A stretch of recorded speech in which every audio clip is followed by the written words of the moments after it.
Welcome to our second of our Breaking Racial Barriers conversations. I'm here with Sequoia and Sharon, addressing kind of critical issues that we oftentimes dismiss because they're uncomfortable or because we don't want to just open up these can of worms when it comes to anti-Black racism, anti-Asian racism, and just bringing in this dialogue around Afro-Asian relationships and how that opens up a bigger kind of conversation around what our structure and foundation is really based on. Why are we having these conversations? I mean, seriously, people don't think about it because it disrupts and it really shakes up our very foundation of what particularly this country has been built on, correct? So we are going to today talk about hair, because that's a very historically significant topic for African American, and I want to inject Asian. So I'm going to throw that in after you ladies kind of start us off with the historical context and why this is a sensitive topic and how we should approach the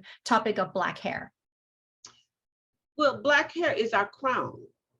It's our crown. And, before on our first session, just before this one, we were talking about that now women are wearing braids. And there's a law that was passed. I wish I had my legal girlfriends here, that now they cannot discriminate against us for wearing braids. Yeah, I heard about that somewhere. The Crown Act. That's the Crown Act. When was that? How recent was that? Just over the past year. Wow. Interesting. And they've been trying to lobby for it for many years. It's all about discrimination in the workplace and academia, in the military as well. We cannot wear our protective hair styles, braids and such. Afros are considered unprofessional, unruly. It's nothing to do with your skills, right, or anything. You could have a doctorate's degree and all, and you're still, oh no, that's not professional. You can't do your job. So it's not even the onus is not on us. It's on the person who has an issue with our hair. Right. And how did that come about? Why has African hair been seen as unruly? Where did this come from? It's just something to jab at us. It's kind of like those dang voting rights, those voting tricks, with the polls, how many jelly beans are in this bowl? Then you can come and vote. And what color was George Washington's underwear when it's just well, stupid. You know what it is? It's another check on the list. Yeah, just so they can. So it's just from another excuse. So we our hair, the eyes, our noses. Now it's all, we're not, okay, some of the actresses were telling me that the complaint was in Hollywood, your nose is too big. So they wanted them to have them the white standard of the pointy high nose. And again, going back to the Korean surgery, is everybody does that surgery to have a higher nose. And it's so sad. And then they spoke about, remember, Michelle Obama was criticized because of her beautiful biceps. Yeah. But 45's wife could be butt naked and freaky, and you got a reverend what's that white Southern bigot who was old raisin, who was like, oh, it's the beauty of God's beauty, God. Wait, so you're saying the white women can have their hair disheveled and they can look wild, and that is seen as something not unruly, but just wild in a positive way, whereas Black hair it's hot and whatever, but it's cute on them, ugly on us. But then they'll take it and whitewash it and turn, it's oh well, so it's just like Sharon said, it's another way to try to check us. Just because. One of my psychologist girlfriends, she made a real good comment at one of my sessions. She said every African American breathing should have some kind of psychology. She should see a psychiatrist or psychologist, because we don't even know there's so many you can't be that we were raised from a child up. And if your parents are not grounding you in the beginning, and our parents used to tell us, my father was a minister, my mother was a school teacher, and later on a principal, you're special to us. So that's the first thing we have to ingrain into our children. You are special to us. We always look for other people to be validated. That's the problem too. You want to be validated with another thing I was going to talk about, that's before I forget, on our first segment, that the 13-year-old girls now have their weaves down to their waists. Is that a trendy thing now, or what? You want to look, we're trying now, the mothers are treating them so they can look as white as possible, where the other mothers at schools are letting their girls wear their braids, wear their natural hair. I mean, it's really 11 and 13-year-olds, you have weaves already. Well, what are they going to do? It's expensive, right? I mean, the whole process and yeah. everything. It's all about which gets to me on the economics of it all and the divisiveness, and where our two cultures kind of meet on a negative front in terms of Asian. I know more Koreans are in the Black hair industry, right? Yeah. So because they know that there are those in our community, I don't know if it happens in the Asian community, about hair, or maybe wanting to be more straight or styles like white people. Anyway, but African Americans, those who take in those negative messages, the relaxing the hair, using all kind of products and things, and damaging the hair in the long run, and damaging your health, because there is a correlation between certain kind of illnesses and relaxing the hair. But on an economic front, we have like Koreans who have taken over Black hair care products that were made, Black owned and created and made naturally based, and then they make a cheap knockoff of it and sell it in the stores, and it undermines the Black hair care owners who've always been there. And that comes down to capitalism, right? It's the whole that, and it's also some, they're anti-Blackness, and they treat they're in our communities making all kind of money, sending their kids to school, and then they treat us like crap when we walk into those stores, taking our money, but none of that money goes back in the community that which they're taking, literally stealing everything. Kind of similar to the, blurring the color line in the film. There is that talk about the Asians occupying the grocery store space in the Black neighborhoods and not giving back to the community when they're making money off of them. And we don't think about it. So growing up Asian, we don't think that we're taking advantage of another community's money, right? It's like, okay, well, we're doing our own survival thing, and we're not doing that against, but then why is this kind of all coming back around to addressing Afro-Asian tensions in a way that accentuates that tension? Because there are some who are, I mean, not all Asians, like you never can say all of anyone on any side, but in my experience, I'll speak from my experience in the Chicagoland area, and even here on the island, I'm very particular about who I give my money to in the Asian community, especially with hair care products. I look for the African-American hair kind of signia, logo that lets you know that this is Black owned and Black made. And I always ask, do you have them? And they look around like, oh, they know what we're talking about, but they don't want to. They're like, they just want to take your money and treat you like crap, But there are those who are aware, they do know, and they do know that, where Blacks are trying to get a loan to start a business, they won't get one, but the Asians will. Or there's a certain level of power because, you like in your experience with your family, they own the grocery store, so they have a certain level of power in terms of issuing out nutrients and things for the community. And then they get to, continue their wealth on, and then they get to go to the white schools, but the Black people don't get to go to the school. So what kind of message is that telling the Asian community, in your case, your community in, Alabama? Oh, Georgia, you must be a little bit, or Georgia, I'm sorry, you must be a little bit better. We're a little bit better. Yeah. So again, these hierarchies are addressing all these Afro-Asian tensions that, again, to your point, Sequoia, from our last episode, is this whole point of this white structure that creates this divide and conquer attitude between us. And so we're always talking about these kind of monetary tensions. But I want to go back to hair. Can I ask you both? Oops, what happened? She'll come back in. Sharon, what do you like when it comes to hair? You talked about weaving and you talk about all natural hair. In your life, have you why have you chosen not to do why would a person choose or not choose to do it? Is it because of, you think, a social pressure? Do you think it's just aesthetically more attractive? To do what? To do like the weaving and all the extensions and beads and all that. You know what I love about me and Black queens, we can do it all. I know. That's the whole thing. I can wear my afro, I can wear my braids, I can wear my wigs. I love it. Every time you come in with a different look. I know. Yeah, it's just being a woman, but do not, the whole point of it is, Crystal, do not judge me if I want to wear my afro. Exactly. That's what it's all about. And what I'm liking about, what I enjoy about this platform is that this is a safe space where we can talk about the haves and have nots and the do's and do nots, and come together, because the real irony of all of this is we need each other. I know.